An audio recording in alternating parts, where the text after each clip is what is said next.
Mahigit 500 pamilyang lumikas dahil sa bahang dulot ng hagupit ng Bagyong Christine sa Ilocos Norte. May ulat on the spot si JP Soriano. JP?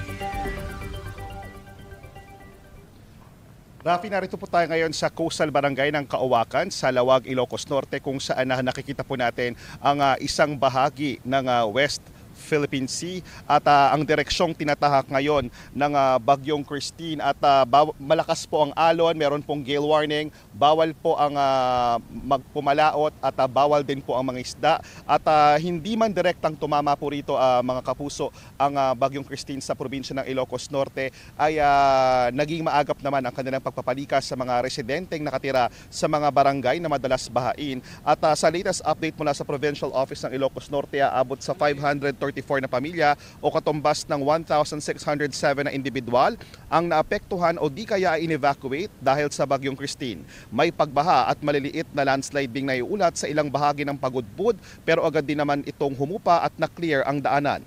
45 bahay ang naiulat na nagkaroon ng partial damages pero wala naman pong grabing ari-ari ang nasira dahil sa bagyo. Sa mga oras na ito sumisilip na ang haring araw pero maalon pa rin at hindi pa rin po talaga advisable na pumunta rito sa bahaging ito at lumangoy. At gayon pa man po ay naka-alerto ang buong local officials ng Ilocos Norte para sa track nitong si Bagyong Christine at sa isa pang bagyong minomonitor ng Pag-asa. At yan muna ang latest, balik muna sa iyo, Rafi.